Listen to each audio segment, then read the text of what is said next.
He could have said, it's not fair. They have taken away years of my life. Why should I be kind to them? They threw me into a pit. Why should I give them food? They sold me into slavery. If he was looking for fairness, he'd have never passed the test. If he was counting on his brothers to pay him back, he would have sent them to prison because they couldn't do it. People can't undo every wrong they've done to you. They can't give you back the years they hurt you, the years they put you at a disadvantage. Here's the beauty: God can. He said in the book of Joel, I will restore the years that have been stolen. But too often, we're looking at what people can't do. We should be looking at what God can do. During those 13 years, Joseph proved he could be trusted. He was trusted in Potiphar's house. When Potiphar's wife tried to seduce him, Joseph stayed on the high road. He was trusted in the prison. Instead of sitting around bitter, he helped the butler get out. When his brothers stood in front of him, God knew he could trust Joseph to not be vindictive. With those brothers right there, Joseph was so overcome with emotion, he ran out of the room and wept so loud that people all through the palace could hear him. Having favor doesn't mean you won't feel pain. Being blessed doesn't mean you won't have hurts. It wasn't easy for Joseph all those years being betrayed. He longed to see his family. There were many sleepless nights, times he felt forgotten, like his dream would never come to pass. Seeing his brothers was overwhelming. When he finally revealed to them who he really was, they were not only speechless, they were terrified.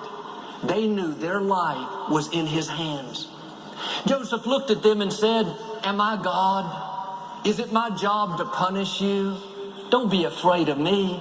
I'm going to take care of you and nourish you and your children. The scripture says he spoke kindly to them, reassuring them. Notice, he's going to take care of the people that threw him into the pit. He's going to nourish the brothers that messed up his life. He's going to look after their children. That doesn't make sense. But when you make this decision to be good to the people that have done you wrong, to not use the influence, the power, the advantage to get even, but instead, like Joseph, you bless those that have hurt you. When God can trust you, there's no limit to how high he will take you.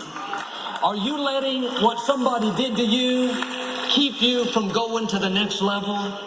Are you trying to pay them back, waiting till you get the advantage, then you're going to show them? You're going to be waiting for a long time. God won't promote us if we're going to be revengeful. Let God fight your battles. Let God be your vindicator. Be a Joseph and be good to those that have betrayed you. Show mercy to those that have lied about you. Be kind to that relative that tried to make you look bad. In the scripture, there was a captain in the Syrian army named Naaman. He was a very influential, well-respected man, but he had leprosy. In one of the battles with Israel, he captured a young lady and brought her back as a maid. You can imagine how her life was turned upside down. She was taken from her family, couldn't see her friends, left everything that was familiar to her. Now she was in a foreign country, barely spoke the language.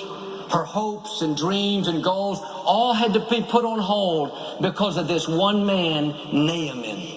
It was his leadership that brought the trouble. You would think she would be the last person he was concerned about. But every night when Naaman took off his armor, she could see how the leprosy was eating away his flesh. She could have thought, too bad for you. I hope you do die. You've messed up my life. She could have hated him, lived bitter, revengeful, but she understood this principle. She said, sir, there's a prophet back at home in Israel where I'm from. If you'll go see him, he'll pray for you and you'll get healed. Naaman took the step of faith, went to see the prophet, and he was perfectly well. all because a young lady showed kindness to someone that had done her wrong. She was being the smile of God. Well, Joel, I'm not going to help my enemy. That doesn't make sense. When you withhold good that you can do for others, God will withhold the good He has for you. But too often we think, if they wouldn't have hurt me, then I would help them. If they hadn't have made me look bad in that business meeting, then I'd show them some shortcuts. But when you sow a seed of kindness, a seed of forgiveness, a seed of being good to somebody that's done you wrong, you are showing God that He can trust you. Your character is coming up higher. That's when God will release more favor in your own life. I talked to a gentleman recently. He's very well known. For over 20 years, he had been estranged from all of his brothers and sisters. They had not spoken or had any kind of contact. They would see him out in the public eye. He has a lot of success and notoriety. But there were things these siblings didn't see eye to eye on. Their relationship with him was non-existent. One day, their 80-year-old mother was hit by a car, rushed to the hospital in a coma. All of the siblings, including this man, flew in from different parts of the country and hurried up to the hospital.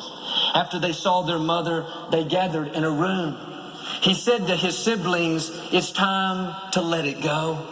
Let's bury all the hurts, the misunderstandings, the harsh words, and let's start afresh and anew." They all hugged and wept as their mother laid next door in a coma. All that is, except one brother. He looked at this man and said, "I can't do it. I can't forgive." They walked away. His brother went home. He watches us on television. The next morning, my message came on. It was all about not holding a grudge, letting things go. He knew that was God speaking to him. He went back the next day and told his brother, "I've changed my mind. I forgive you." They hugged, and now all their relationships have been restored. But what's interesting is the mother never did wake up from the coma. She passed a couple months later. The man told me, "I think God kept my mother alive. I think He didn't take her instantly in that accident just so all of us siblings could be restored." Maybe God's having you hear this so that you can make things right, so that you can show mercy to somebody that doesn't deserve it.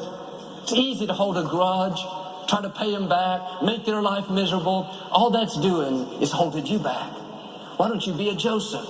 Why don't you be an Esau and be good to someone that hasn't been good to you?